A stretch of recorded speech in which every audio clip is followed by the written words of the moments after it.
Baik, selamat malam Bapak dosen dan teman-teman sekalian.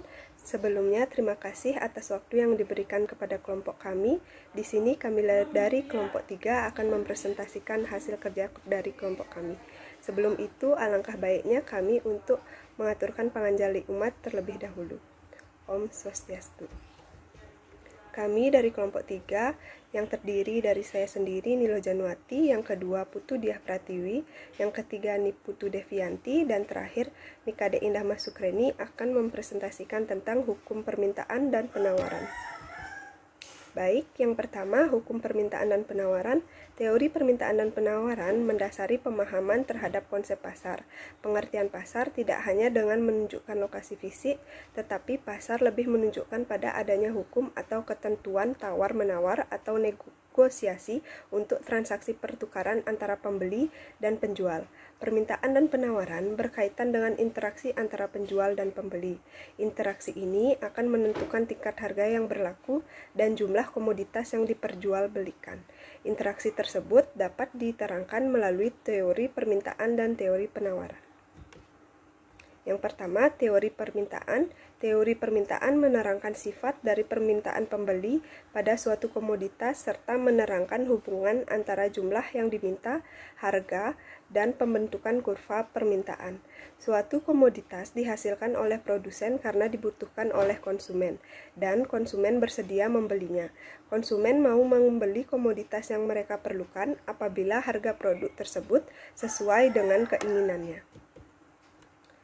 Yang kedua, hukum permintaan. Hukum permintaan adalah hukum yang menjelaskan tentang adanya hubungan yang bersifat negatif antara tingkat harga dengan jumlah barang yang diminta.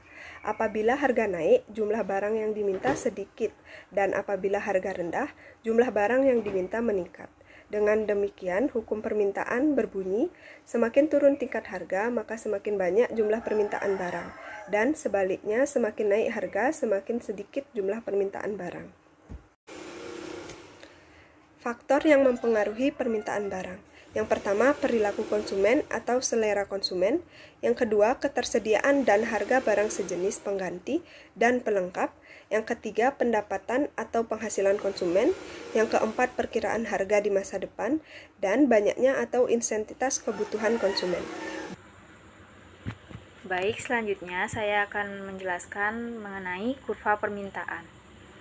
Tabel permintaan individual menunjukkan berbagai jumlah yang akan dibeli pada berbagai tingkat harga selama periode waktu tertentu. Sebagai contoh, seseorang hobi minum kopi. Berapa gelas kopi yang akan dibeli pada berbagai tingkat harga selama setahun? Kemudian terdapat tabel dan data dalam tabel di atas dapat digambarkan menjadi kurva permintaan individual berikut.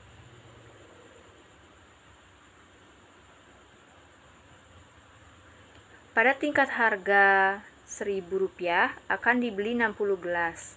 Kalau harga turun menjadi Rp500, konsumen akan membeli 100 gelas kopi. Sebaliknya, kalau harga naik menjadi Rp1.500, jumlah kopi yang dibeli turun menjadi 40 gelas. Kurva permintaan bergerak dari kiri atas ke kanan bawah dengan alasan konsumen selalu ingin memperoleh harga yang lebih murah dan dapat memperoleh jumlah barang yang lebih besar untuk memuaskan kebutuhannya. Kurva permintaan menggambarkan hubungan antara jumlah barang yang diminta sebagai fungsi harga dan menganggap variabel lainnya tetap atau ceteris paribus. Pengaruh perubahan harga yang diminta yaitu barang X terhadap jumlahnya digambarkan sebagai pergerakan sepanjang kurva permintaan atau biasa disebut hukum permintaan. Perubahan variabel lain seperti harga barang lain, pendapatan, dan selera digambarkan sebagai pergeseran kurva permintaan. Kurva bergeser ke kanan jika perubahannya positif dan bergeser ke kiri kalau perubahannya negatif. Selanjutnya, teori penawaran.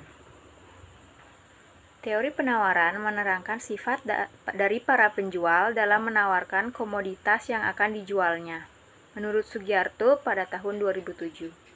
Pernyataan yang menjelaskan sifat hubungan antara harga suatu komoditas dan jumlah komoditas tersebut yang ditawarkan oleh produsen dikenal dengan hukum penawaran.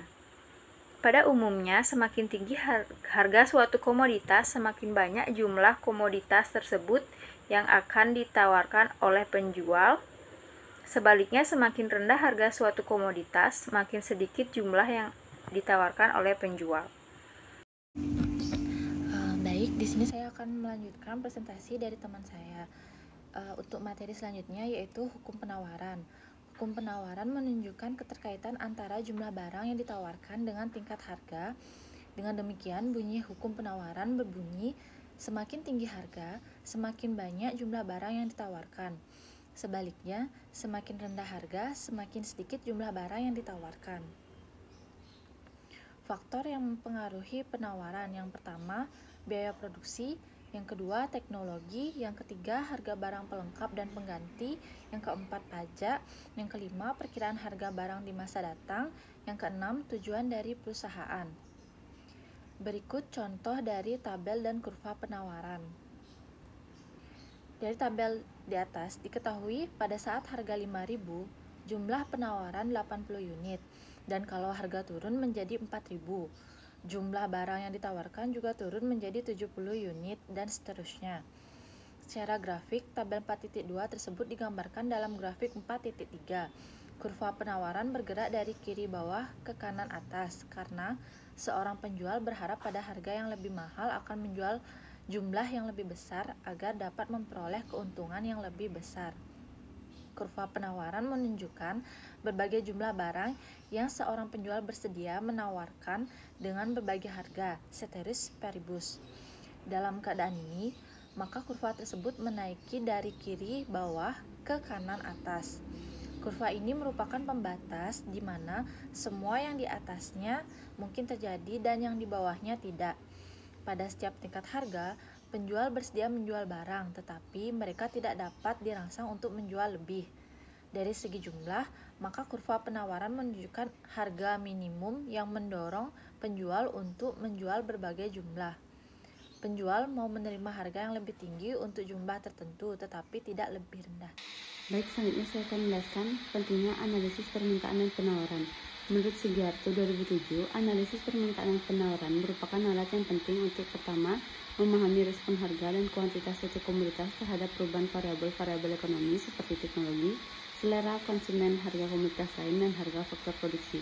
Yang kedua, menganalisis interaksi yang kompetitif antara penjual dan pembeli dalam menghasilkan harga dan kuantitas suatu komoditas.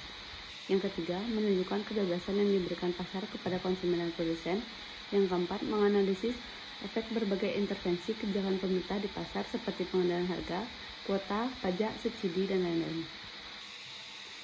Selanjutnya, harga pasar. Pengertian harga pasar adalah suatu barang yang dinyatakan dalam suatu uang.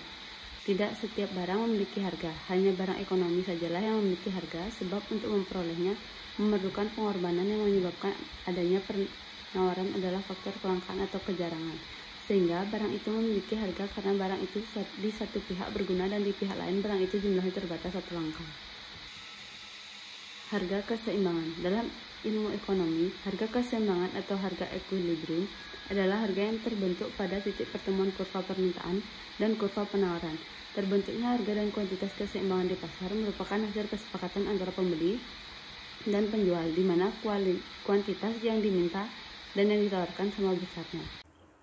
Baik, sekian presentasi dari kelompok kami. Terima kasih atas waktunya, dan mohon maaf apabila ada kata dan kalimat yang kurang berkenan selama presentasi berlangsung.